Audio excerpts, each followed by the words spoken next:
오늘은 전두환 신군부 쿠데타에 맞서 저항한 46주년 5.18 민중항쟁 기념주일입니다. 5.18 민중항쟁은 역사를 거슬러 올라가면 동학농민혁명에서 그 뿌리를 찾을 수 있습니다. 매년 5월 12일에는 동학농민혁명 기념일입니다. 동학농민혁명의 정신 또 사상은 사람이 하늘이란 임내천 사상에서 볼 수 있습니다. 당시 동학농민들이 요구한 것은 아주 거창한 게 아닙니다. 그것은 단지 사람이 사람답게 사는 권리, 민중을 생각하는 정치, 다 함께 잘 사는 대동사회를 지향했을 뿐이죠. 이러한 정신은 혼돈의 시대와 역사에 마치 땅을 뚫고 솟아오른 죽순과 같은 거예요.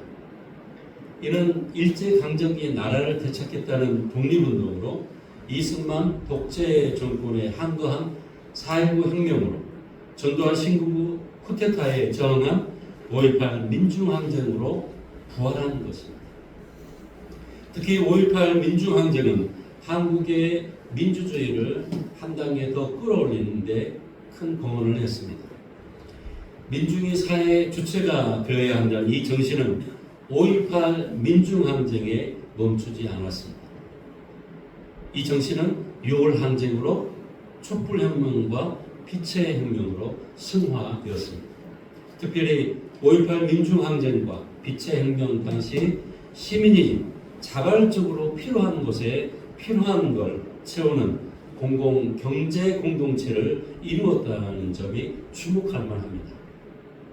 예를 들면 시민들이 주먹밥을 나눴다는 사실은 널리 알려진 얘기입니다. 12.3 내란 당시 정봉준 투쟁단의 트랙터가 국회 진입을 시도할 때 남태령에서 경찰과 대치하죠. 이때 시민들은 남태령으로 달려갑니다. 남태령에 모여든 시민들이 은박 담요를 뒤집어 쓰고 밤새도록 있지요. 밤을 새면서 시민들은 먹을 것을 실어 나르며 그 먹을 것을 함께 나눕니다. 여기서 시민들은 함께 나누는 공공 경제 공동체를 이룹니다. 이는 어느 날 갑자기 이루어진 게 아닙니다. 이는 지금으로부터 130여 년 전 동학농민혁명 정신이 우리의 정신사에 도도히 흐르다가 5.18 민중항쟁과 빛의 혁명 당시 시민의 광장에서 솟구쳐 나온 거예요. 이런 정신은 5.18 민중항쟁 당시 목포에서도 역시 시민들의 자발적인 경제공동체와 공동체 의식이 발현됩니다. 당시 목포 시장 상인들은 자기의 물품을 내놓으며 항쟁의 대열에 참가하죠. 예를 들면 떡과 과일, 음료와 빵을 아낌없이 내놓고 나눕니다. 특히 이른바 갈매기 아주머니들은 수레를 끌고 시위대 김밥과 주먹밥을 나눠주며 연대해 나갑니다. 그리고 5.18 당시 목포 역사 1층에 분향소가 마련되었는데 거기에 모금함이 있습니다. 그 모금함에 시민들이 자발적으로 모금을 하여 나눔과 연대의식을 확장해 나갑니다. 이는 본래 전남 지역이 130여 년 전 동학농민혁명의 영향을 강하게 받은 터라 국가폭력과 불의에 저항해야 한다는 게 전남 민중의 정신과 의식 속에 배인 것입니다. 그런 까닭에 목포에서 나타난 나눔과 연대의식, 곧 공동체의식이 자연 발생적으로 발현한 게 아닌가 싶습니다. 또 그런 예는 5.18 민중항쟁 당시 목포역 광장에서 있었던 목포 지역 개신교 구국기도회의 신앙고백 선언문에도 잘 나타나 있습니다. 이 선언문은 5.18 민중항쟁을 광주 시민혁명으로 규정하고 있습니다. 또 선언문에는 광주와 목포에서 일어난 시민들의 저항은 동학농민혁명, 3.1운동, 4.19 혁명의 법통을 잇는 역사적인 시민혁명이다 기록하고 있습니다. 국가 폭력에 맞서 저항한 5.18 민중항쟁은 인권과 민주주의를 지켜내고 광장을 통한 소통의 공론장이 되었으며 광장에서 민중이 공동체 의식을 담보한 혁명이랄 수 있습니다. 이는 민중에 의해 민중을 위한 아래로부터 혁명이죠. 조금 있으면 너희가 나를 보지 못할 것이다. 그러나 또 조금 있으면 나를 볼 것이다. 이 말씀은 제자들도 알 듯 말 듯 알쏭달쏭해서 이해하기 쉽지 않은 거예요. 도대체 무슨 뜻일까요? 조금 있으면 나를 보지 못할 것이다 하는 건 예수의 죽음을 말하는 것입니다. 또 조금 있으면 나를 볼 것이다 하는 말은 예수의 부활을 말하는 거예요. 당시 제자들은 예수의 말씀에 당혹했고 이해하지 못했습니다. 예수의 부활을 알고 있는 요한 공동체 그리스도인들 역시 당혹스러운 것 마찬가지였을 겁니다. 그들이 당혹스러워한 건 예수 재림에 관한 것입니다. 예수가 어떻게 오실지 전혀 모르기 때문이죠. 21세기를 살아가는 우리 역시도 당혹스러운 건 마찬가지예요. 예수 재림은 접어두더라도 현재 지구촌을 강타하고 있는 건 전쟁의 위기입니다. 이와 더불어 지구촌 곳곳에서 민주주의가 심각한 위기를 맞고 있습니다. 이를 한마디로 말하면 인류의 생존 자체가 위협받고 있다는 사실입니다. 이는 생태 위기, 팬데믹의 위기, 경제의 위기, 공농장의 위기, AI 침범으로 인한 노동의 위기와 인류 종의 위기가 겹겹이 쌓인 복합 위기가 그것입니다. 특히 우리는 트럼프로 상징되는 극우 포퓰리즘, 이 포퓰리즘은 우리말로 번역하면 대중영합주의, 인기영합주의로 말할 수 있습니다. 이는 일반 대중의 인기와 지지를 얻기 위해 민중이 원하는 정책을 앞세우는 정치 형태를 말합니다. 극우 포퓰리즘의 등장은 1930년대 독일 파시즘을 연상케 합니다. 이는 민주주의를 더욱 위기에 빠뜨리고 있어요. 우리의 경험을 보면 그 단적인 예가 12.3 내란이죠. 다행히 우리는 민주주의를 지켰지만 여전히 위기는 진행 중입니다.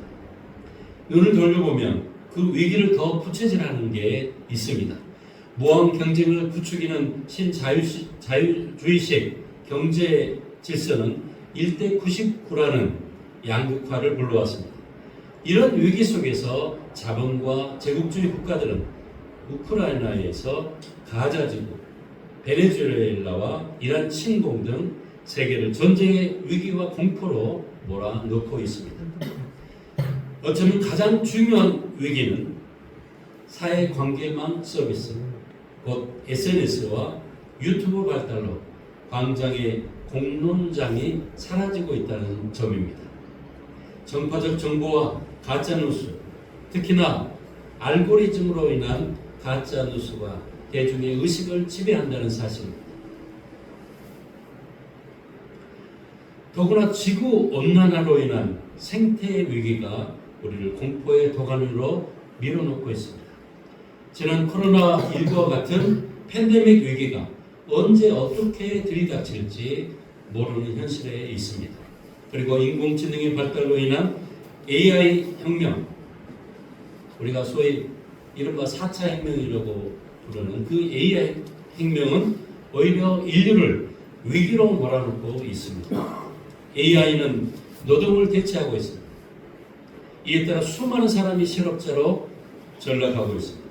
이뿐만 아니라 인류 종 자체를 위협하고 있지요.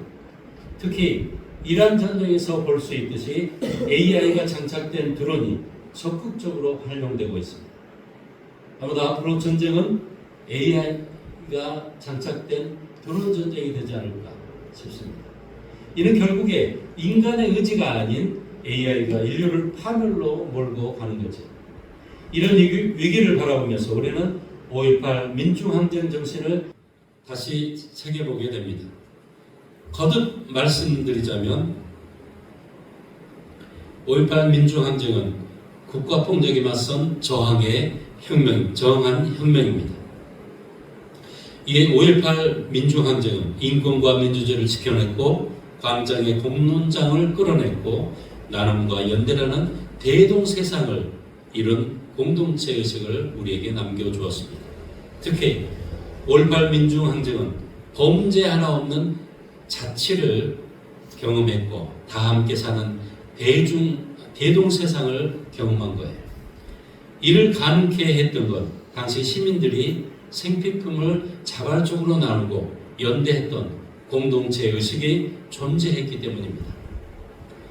하지만 지금 현실은 안타까울 만큼 극우 포퓰리즘이 어느 때보다도 기승을 부리고 있습니다. 윤어게인 운동, 또 국민의힘 당권파들이 그 예입니다. 무엇보다도 우려되는 건 미래 세대인 2030 남성들 사이에 극우 포퓰리즘이 크게 지배하고 있다는 것입니다. 게다가 좌우를 넘어서 진영 논리에 기초한 팬덤 정치, 이 팬덤 정치는 정치인을 열광적으로 특정 정치인을 열광적으로 지지하는 걸 말합니다. 이 팬덤 정치와 혐오 정치 등이 현재 민주주의를 위협하고 있지요. 이런 복합적인 위기 속에서 우리의 삶을 지키는 출발점은 5.18 민중항쟁이 보여준 다 함께 사는 대동세상, 곧 공동체 의식입니다. 이를 그리스도교의 용어로 말하면 그것은 평등과 평화, 생명과 인권, 환대와 자유, 그리고 공의가 공존하는 하나님 나라입니다. 예수가 외쳤던 하나님 나라 운동 역시 다 같이 사는 대동세상과 크게 다르지 않습니다.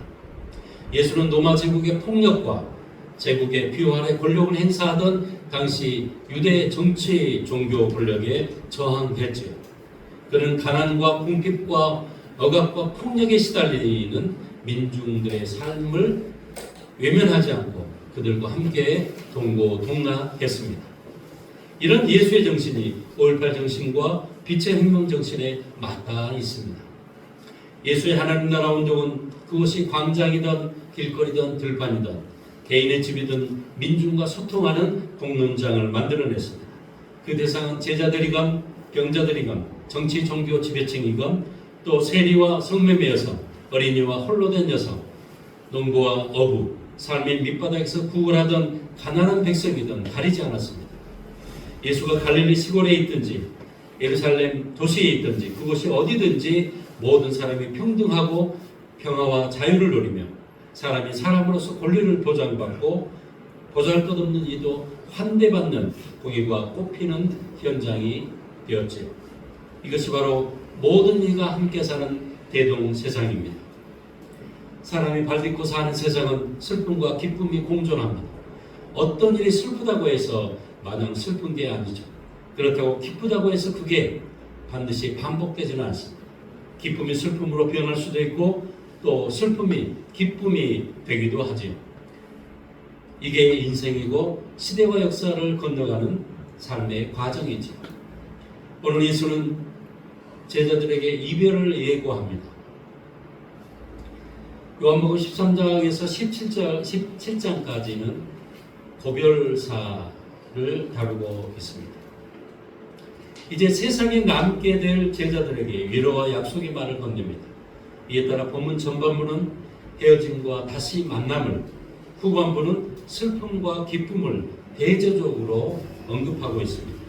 여기서 세상의 기쁨은 제자들의 슬픔을 배경으로 하고 있죠. 반면 제자들의 슬픔과 기쁨은 예수의 죽음과 부활로 대조를 이루고 있습니다. 슬픔은 예수의 죽음을 뜻하고 기쁨은 예수의 부활을 상징합니다. 제자들에게 이별을 건네는 예수의 말씀에서 본문은 부활의 기쁨을 강조합니다. 이 기쁨은 요한 공동체 그리스도인, 곧 예수의 부활을 알고 있는 당시 그리스도인들이 실제 경험하는 구원의 선물과 같은 거죠. 이 기쁨은 지금 우리에게도 구원의 선물인 건 분명합니다. 부활은 죽음이란 슬픔을 넘어 다시 새로운 세상과 새 삶을 사는 기쁨을 우리에게 안겨주기 때문입니다. 부활한 예수를 믿는 우리가 죽은 삶이 아니라 이제 예수를 통해 새로운 삶을 다짐하고 결단하는 출발점이 되기 때문입니다. 본문이 오늘 우리에게 말하고자 하는 게 무엇인지를 차근차근 토파보겠습니다. 본문에서 예수는 제자들에게 이별을 예고합니다. 조금 있으면 여러분은 나를 보지 못하게 될 것입니다. 그러나 조금 있으면 나를 보게 될 것입니다. 조금 있으면 나를 보지 못한다는 말은 예수가 아버지께로 간다는 뜻이에요. 말하자면 예수의 죽음이 가까워졌다는 것이죠. 그리고 조금 있으면 나를 보게 된다는 말은 현재 제자들에게는 예수의 부활을 뜻합니다. 동시에 요한 공동체에는 예수의 다시 오심, 곧 재림을 뜻할 수 있습니다. 이별을 알리는 예수의 말씀에 제자들의 반응은 당혹감 그 자체예요. 그들은 예수의 말씀이 무슨 말씀인지, 무엇을 말씀하려고 하는지 이해가 되지 않았던 거예요.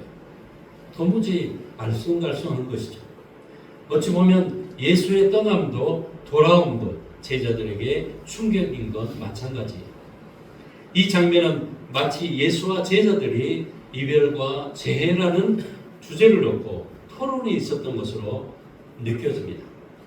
오늘 본문을 함께 읽으면서 어떤 말이 여러 번 반복 강조된다는 사실을 눈치챈 분들이 있을 것입니다. 예, 맞습니다. 조금 있으면이라는 말이 무려 7번이나 반복 강조되고 있습니다. 조금 있으면이란 말이 7차례나 반복되고 강조한 까닭은 뭔가 이유가 있을 것입니다. 이는 어쩌면 예수가 죽음을 당하고 부활하여 하나님께로 갈 때까지, 부활한 예수가 제자들에게 나타날 때까지 아주 짧은 시간에 이루어진다는 걸까요?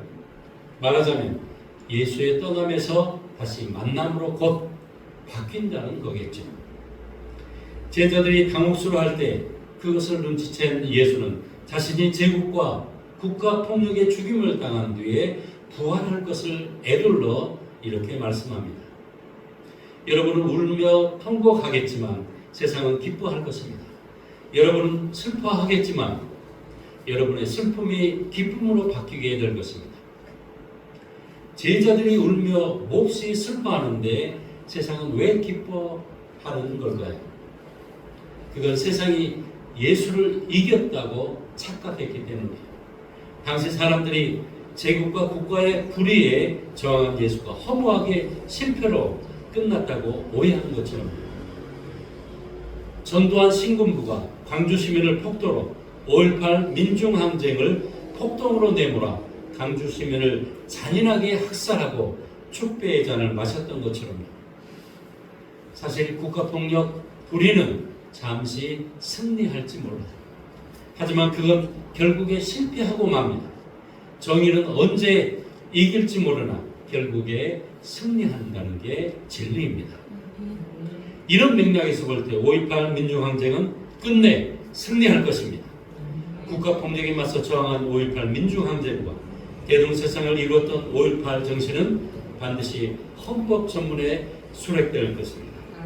비록 그게 조금 더딜지라도 마침내 수록되겠죠. 이게 국가가 민주주의를 바로 세우는 첫걸음입니다. 그러면 세상은 기뻐할 것이다 하는 말 속에 담긴 속뜻이 궁금합니다. 부활을 알고 있는 요한 공동체 그리스도인들에게 신앙의 위기가 있었던 걸까요? 부활을 알고 있다 할지라도 신앙의 위기는 있을 수 있지요. 복합적인 위기 속에 살아가는 우리도 어쩌면 요한 공동체가 당면한 위기와 크게 다르지 않습니다. 과연 예수의 부활로 지금 우리가 겪고 있는 복합적인 위기를 극복할 수 있을까요? 과연 믿음의 위기를 헤쳐나갈 수 있을까요?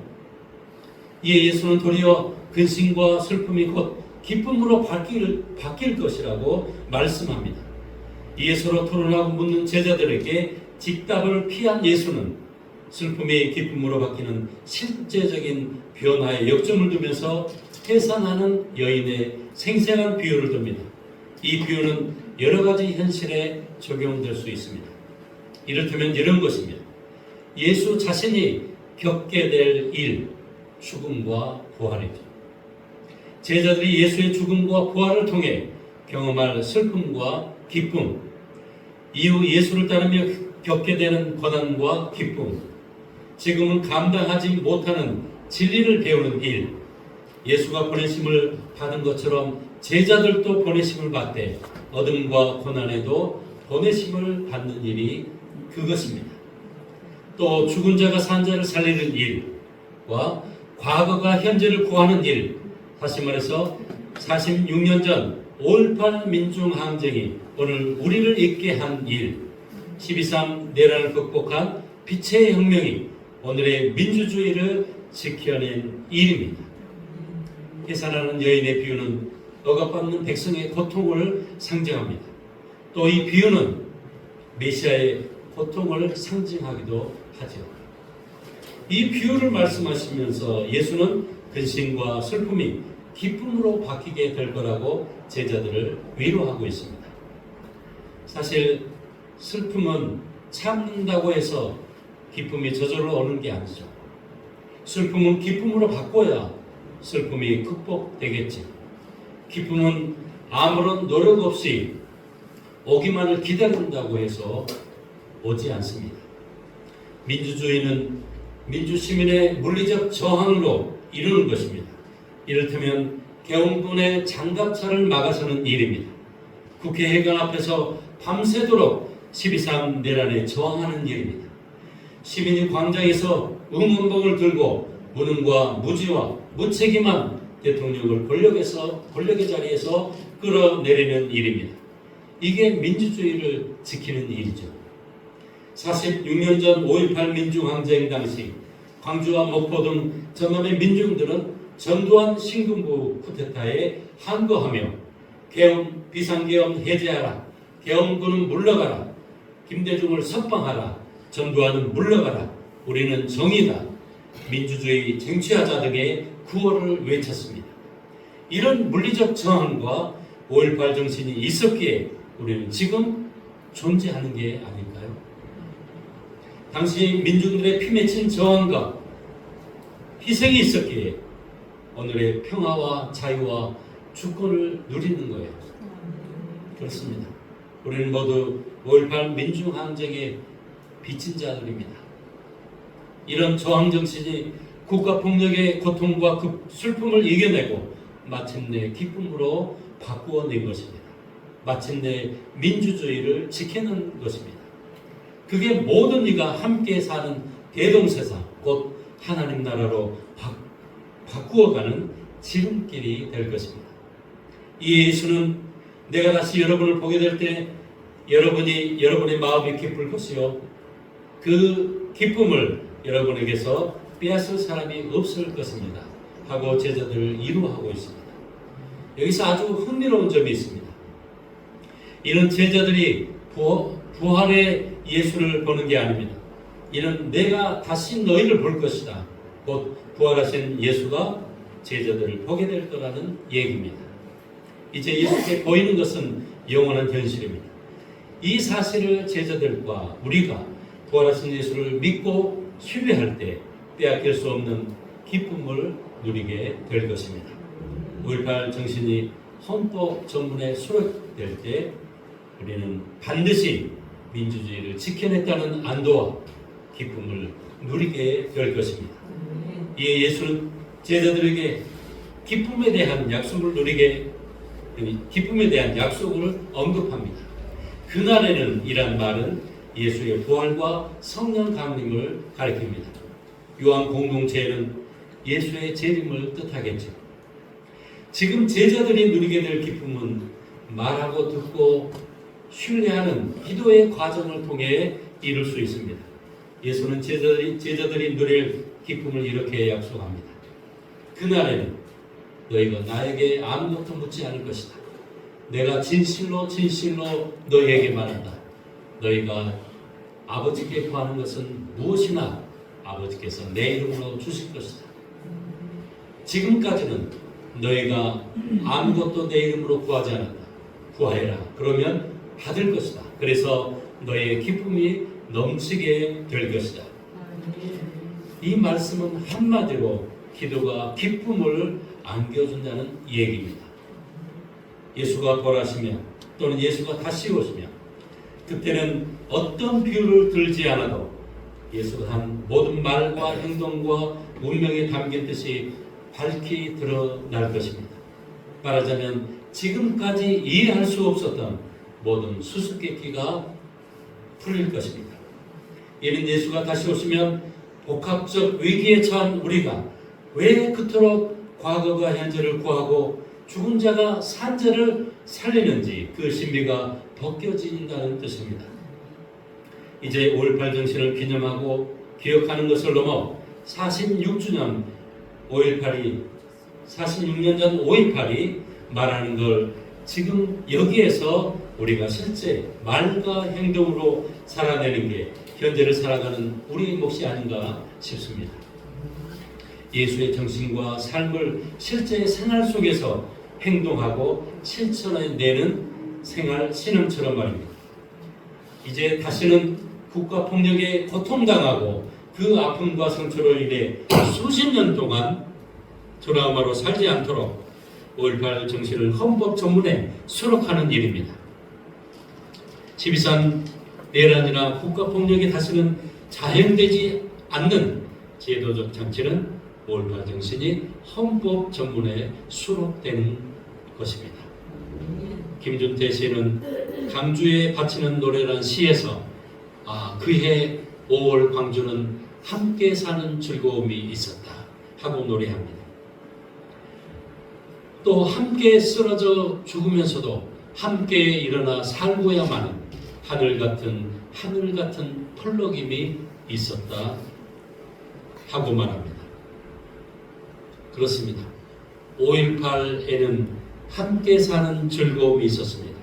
나눔과 연대를 통한 대동세상, 거기에 민중이 함께 사는 공동체 의식이 있었습니다. 이는 무려 130여 년 전 사람이 사람답게 사는 세상을 꿈꿨던 동학농민혁명에서부터 이어져 온 것입니다. 이에 예수는 말은 달라도 속뜻을 닮은 하나님 나라 공동체를 꿈꿨죠. 우리가 겪고 있는 복합 위기를 견뎌낼 유일한 대안은 생명과 평화, 정의, 평등, 환대가 공존하는 하나님 나라 운동에 있다고 확신합니다. 이를 위해서 우리는 말과 행동과 생활로 기도하며 함께 사는 대동세상을 모든 이가 차별 없이 환대받는 하나님 나라를 우리 가운데 깃들 수 있도록 사는 것입니다. 기도는 그리스도인의 기본 존재 양식입니다. 기도의 삶은 저항이고 투쟁이고 정의고 평등 평화이고 생명과 자유입니다. 기도가 곧 기쁨입니다. 이 기쁨을 이 땅에 사는 모든 이가 누리며 살 수 있도록 오늘 우리가 예수의 삶을 실천하며 살았으면 좋겠습니다. 예수의 삶은 다른 데 있지 않아요. 바로 함께 사는 기쁨을 누리려는 우리의 작은 몸짓과 생활 속에 있는 것입니다. 그곳에 5.18 정신이 이어지는 거죠. 5.18은 떠남의 슬픔과 돌아옴의 기쁨이 공존하고 있습니다. 죽은 자가 산 자를 살리는 부활의 기쁨을, 돌아옴의 기쁨을 우리 자신뿐만 아니라 다음 세대까지 있게 하는 예수의 삶이 되시기를 간절히 소망합니다. 기도하겠습니다. 사랑의 주님, 과거의 슬픔이 단지 슬픔으로 끝나지 않고 기쁨으로 바뀌는 건 예수의 삶을 몸과 생활로 사는 우리의 작은 몸짓이 있음을 믿습니다. 어떤 고난과 시련에도 예수가 그랬던 것처럼 우리가 하늘의 미랄이 되게 하옵소서. 예수 그리스도 이름으로 간절히 기도합니다. 아멘.